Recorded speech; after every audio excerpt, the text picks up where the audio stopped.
Ata deyir, oğlum durğuzurdu, alim idi. Oyadırdı ki, dur gedək gecə namazı qılaq Nəcəfdə, hərəmdə, Həzrət Əlinin hərəmində. Deyir ki, tənbəllik eləyirdim durmağa.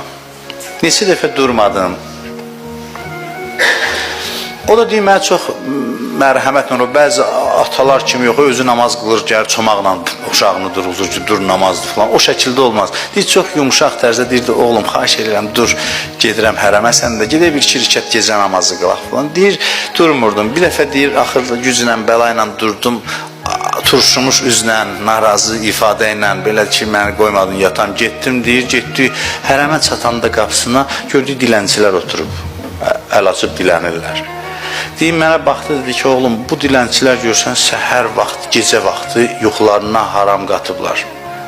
Yəni, oyanıblar.